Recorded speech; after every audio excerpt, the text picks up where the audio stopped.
बिल्कुल, good morning. जैसे कि आपने बताया, सबकी नज़रें हमास और इजराइल पर ही टिकी हुई है। वहाँ पर जो हमले चल रहे हैं उसके बाद हमने देखा कि इजरायली स्टॉक मार्केट भी 7% तक टूटा है।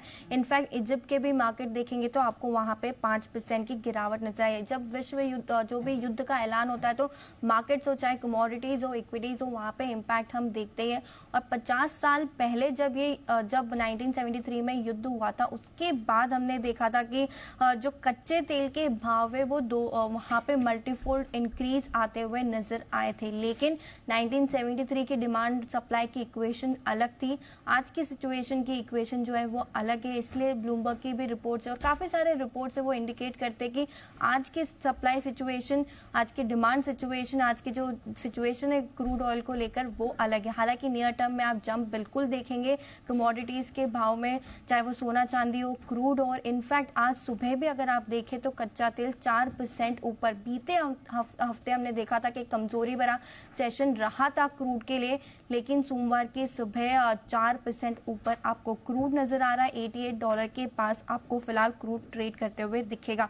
डाउ फ्यूचर्स भी अगर बात करें, फ्राइडे का मूव छोड़ के अगर अभी सुबह का मूव देखें तो आपको 200 पॉइंट नीचे दिखाएगा डाउ फ्यूचर। नैस्डैक में भी आपको कमजोरी दिख रही है। तो एक इम्पैक्ट जो इजराइल और हमास का जो युद्ध चल रहा है, जो वहां पे हमले हो रहे हैं, उसके बाद इम्पैक्ट आपको नजर आ ही रहा है अमेरिकी जो फ्यूचर्स बाजार है उसमें। फ्राइडे की बात करें तो एक अच्छा रीबाउंड सेशन था यूएस के बाजार में।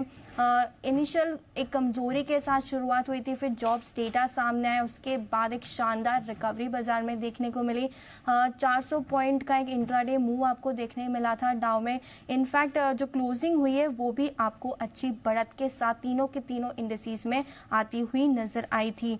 मजबूत जॉब डेटा सामने आया, जिसके बाद एक अमेरिकी बाजार में आपको रिबाउंड देखने को मिला। S&P और नैस्डैक में अगस्त के बाद हाईएस्ट इंट्राडे गेन भी आपको नजर आया था दोनों ही इंडेक्स में। और 4 हफ्तों की जो गिरावट थी उसका जो सिलसिला था वो भी टूटते हुए हमने फ्राइडे के दिन देखा।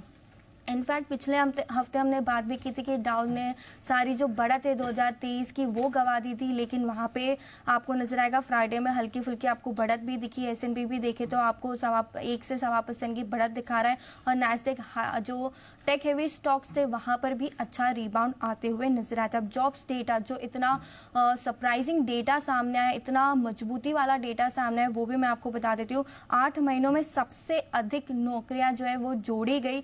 1,70,000 का अनुमान था, उसके अगेंस्ट अगर आप देखें तो 3,36,000 नई नौकरियां भी जोड़ी सितंबर के महीने में जोड़ी गई है।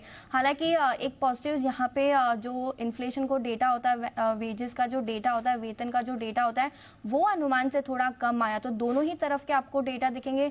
नई नौकरियों का जो जोड़ी गई है वो काफी स्ट्रांग है, लेकिन वेतन में जो ग्रोथ हुई है वो थोड़ी अनुमान से कम आती हुई दिखी है। बेरोजगारी के आंकड़े की बात करें तो उसमें कोई बदलाव नहीं दिखेगा। 3.8% के आसपास ही फिलहाल मंथ ऑन मंथ बेसिस पे ये आते हुए नजर आए। तो सबकी नजरें फिर से फेड के एक्शन पर रहेगी।